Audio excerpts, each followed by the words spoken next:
Donc, vous voyez que le monde entier, il y a une prise de conscience que ce type-là, c'est un antéchrist, c'est Hitler du 21e siècle, mais l'OMS ne dit rien, aucun mot sur l'individu Bill Gates. Donc, voilà les enjeux de ce sommet.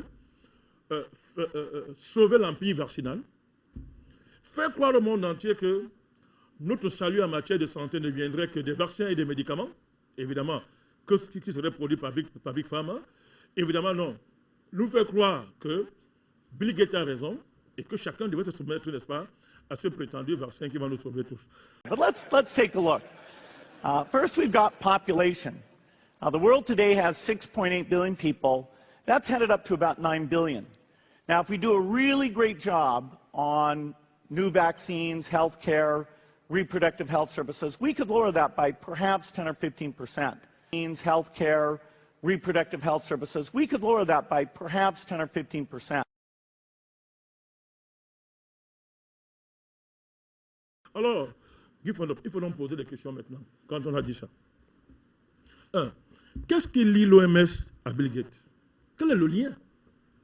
Quel est le lien? Ce n'est pas seulement de fait de dire que bon, il est un philanthrope, il finance l'OMS. Si c'est une affaire d'argent, il y a beaucoup dans le monde, il y a plein de philanthropes qui peuvent financer l'OMS sans le soumettre, n'est-ce pas, aux exigences nazies de ce malade mental. Mais pourquoi l'OMS est si attachée à Bill Gates? Pourquoi? Deuxième question.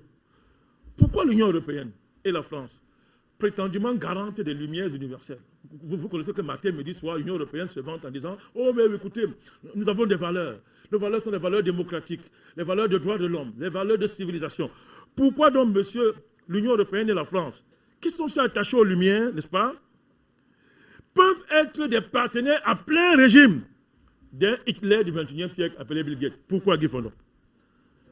Troisième question. Que pense réellement la Chine, la Russie, du vaccin plus? Qu'est-ce qu'ils pensent? La Chine propose, n'est-ce pas, un vaccin au monde. Mais de quoi s'agit-il? Est-ce le même vaccin que le vaccin de Bill Gates, derrière laquelle pratiquement l'OMS est déjà couché? Alors, qu'est-ce qu'il y avait derrière le transfert, Guy Fondon, d'une usine PK de biotechnologie de synthèse en Chine par la France? C'est-à-dire quand la France a transféré cette fameuse usine-là, ce fameux laboratoire P4, n'est-ce pas, de biotechnologie de synthèse, c'est-à-dire un laboratoire où on fabrique des virus, c'est ce qu'il faut dire aux gens pour que les gens comprennent. On fabrique des virus, c'est-à-dire on joue avec ça. La France a livré ça à la Chine. Qu'est-ce qu'il y avait derrière ce transfert? Y avait-il un deal? Donc ça revient à la question que je pose. Le vaccin chinois, c'est le vaccin de... C'est quel vaccin? Est-ce le même vaccin que celui de Bill Gates? Il faut que la Chine nous réponde par rapport à ça. La Chine, c'est un partenaire de l'Afrique. Elle doit nous répondre. Et nous, on l'interroge à Mondovision. Nous ne sommes pas dupes. Pourquoi la Russie est silencieuse elle-même?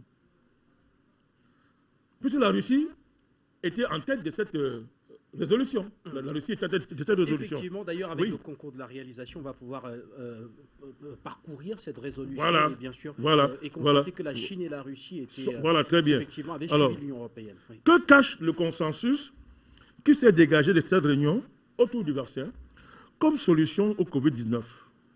Faut-il entendre par là que tous les États du monde donc, sont sous la coupe illuminatiste? Guy Fondop, je pose la question. Est-ce que tous les États du monde sont sous la coupe des illuminatistes? Quand on se souvient que toutes les expertises, Guy Fondop, conduites ces derniers temps concernant les vaccins sont tombées sur une même conclusion. Il faut stopper les vaccins dans le monde. Stopper! Les vaccins aujourd'hui contiennent, Guy Fondop, et c'est un rapport officiel de l'État français qui le dit, 265 produits chimiques, substances chimiques, toxiques. Je dis bien 265, Guy Fondor. Et le taux d'aluminium qu'il y a dans les vaccins aujourd'hui varie entre 30, 40, 50%. Au-dessus des normes autorisées par l'OMS, qui c'était. L'OMS, qui c'était. C'est connu de tous. Mais la question de savoir, si on se base sur ces résolutions, c'est comment? Est-ce que tous les États du monde, est-ce que tous les élus du monde sont soumis donc aux illuminatistes pour tuer le monde entier? C'est autant de questions auxquelles il faut répondre. Et notre devoir, c'est clair. La dernière fois, nous étions ici, moi et vous, nous avons convenu que nous nous en fichons du vote de l'OMS. Je dis bien, on s'en fout de l'autorité, on s'en fiche. Les peuples doivent se lever. Chaque individu doit prendre sa vie en main. Personne ne peut accepter ce vaccin-là. Nous ne voulons plus de vaccins en Afrique. Tant que, il n'y a pas un moratoire sur les vaccins d'abord. Un audit universel, ou bien un audit africain sur les vaccins. 3, que les pays africains produisent les protocoles de leurs propres vaccins. Sans cela, aucun Africain ne peut accepter qu'on le vaccine. Et moi, le LMP, nous on assume, nous on a lancé le mouvement. Moi j'ai dit que si quelqu'un se met devant ma barrière pour un vaccin, soit moi Bandakani je meurs, soit lui meurt. Ça doit être clair. Donc ce mouvement-là, d'ailleurs ce n'est pas seulement en Afrique, je voudrais, je le disais ici, dans le monde entier, en Russie, en Chine, aux États-Unis, partout, en France, les peuples ne veulent pas entendre de ces vaccins nazis. Aucun personne ne veut entendre. Mais pourquoi les États, la France, l'Union européenne, tous ces pays-là, courent derrière ces vaccins?